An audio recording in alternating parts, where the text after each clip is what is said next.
नमस्कार दर्शक, आप देख रहे हैं जयगांव मिरर्स। प्रस्तुत है आज की मुख्य समाचार रैपिड हेडलाइंस न्यूज।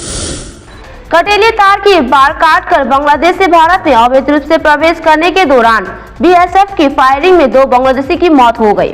फांसीदेवा में भारत बांग्लादेश सीमा के फकीरपाड़ा इलाके में बुधवार को कटेली तार वाली सीमा के इस पार 2 बांग्लादेशी की मौत की खबर सुनते ही स्थानीय लोग देखने के लिए उमड़ पड़े। सूचना पाकर फांसीदेवा थाने की पुलिस भी मौके पर पहुंची। पुलिस और बीएसएफ की मौजूदगी में दोनों शव को बरामद कर पोस्टमार्टम के लिए उत्तर बंगाल मेडिकल एवं कॉलेज भेज दिया। बताया गया है कि मंगलवार की देर रात भारत बांग्लादेश सीमा फांसीदेवा से कटेली तारों की बाड़ काटकर घुसपैठ की कोशिश करते वक्त एक घटना हुई। दोनों घायलों की तस्कर बताया गया है। हालांकि अभी तक बीएसएफ के तरफ से मामले के बारे में कोई जानकारी नहीं दी गई है। बीएसएफ के बयान आने के बाद इस मामले में पूरी जानकारी मिल सकती है। रात के अंधेरे में अचानक एक दंतेल हाथी रिजॉर्ट में आ गया, जिससे भागदौड़ मच गया और लोग आतंकित हो गए। डुवर्स के मित्री ब्लॉक के एक निजी रिजॉर्ट में मंगलवार की देर रात दंतेल हाथी नजदीक में स्थित गोरमारा जंगल से निकल आया। वहां मौजूद पर्यटक हाथी को देखकर डर गए। हालांकि रिजॉर्ट में मौजूद कुछ उत्साहित पर्यटकों ने हाथी की तस्वीर कैमरे में कैद कर ली। दंतेल हाथी कुछ देर तक रिजॉर्ट के अंदर घूमता रहा और फिर वापस जंगल चला गया। हाथी ने रिजॉर्ट को कोई नुकसान नहीं पहुंचाया है। इससे पहले कुछ रिजॉर्टों में हाथी ने उत्पात मचाया था।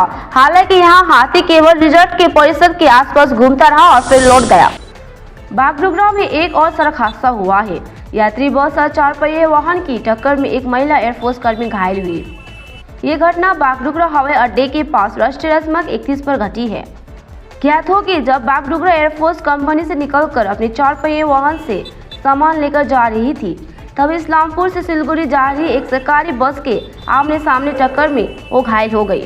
हादसे में ड्राइवर का एयरबैग खुल गया। घायल महिला एयरफोर्स में कार्यरत थे।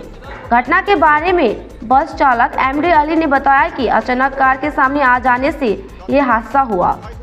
घटना की खबर मिलते ही बागडोगरा पुलिस और ट्रैफिक गार्ड के जवान मौके पर पहुंचे। इसके अलावा घटना के परिणाम स्वरूप पंचायत, वायुसेना के कर्मी और वायुसेना पुलिस भी वहां मौजूद हुए। घटना में बागडोगरा थाने की पुलिस ने दोनों वाहन को जब्त कर थाने ले आई। बागडोगरा थाने की पुलिस पूरी घटना की जांच में जुट गई है। पश्चिम बंगाल एनएसक्यूएफ शिक्षक परिवार की ओर से अलीपुरद्वार जिला सम्मेलन का आयोजन किया गया।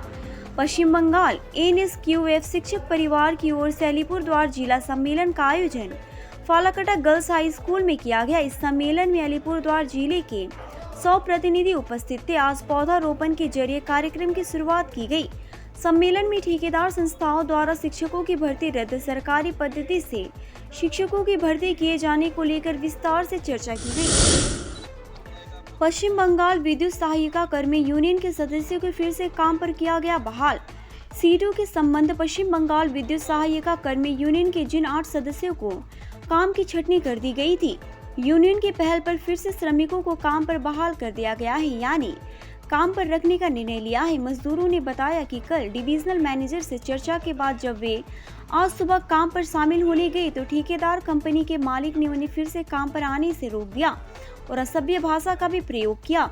बाद में पश्चिम बंगाल विद्युत सहायिका कर्मी यूनियन के सदस्य कंपनी के मंडल प्रबंधक से बात की। मंडलीय प्रबंधक के हस्तक्षेप से सभी 8 कर्मी काम में शामिल हुए। काम पर लौटे बिजली कर्मी विद्युत राय और मिथुन साहा ने कहा कि हम इस लड़ाई को जीतने में सफल रहे, क्योंकि हमने संगठन के बैनर तले संगठित होकर लड़ाई लड़ी। आखिरी क्षण में उन्होंने हमें काम से शामिल होने से रोकने की कोशिश की, लेकिन नहीं कर सके। संगठन की सचिव रजनी रॉय ने कहा कि संगठन अनैतिक बहिष्कार के खिलाफ इन श्रमिकों के साथ खड़ा है और श्रमिकों ने एक बड़ी लड़ाई जीती है। संगठन के अध्यक्ष मिंटू नंदी ने कहा कि जिस तरह से स्थानांतरण और छटनी की गई है वह श्रम कानून के खिलाफ है और इस तरह से स्थानांतरण नहीं किया जा सकता है। ठेकेदार ने जबरदस्ती ऐसा करने की कोशिश की। एकजुट संघर्ष से यह जीत मिली है। पल पल की खबरों के लिए देखते रहिए जयगांव मिरर्स, सच्चाई का आईना।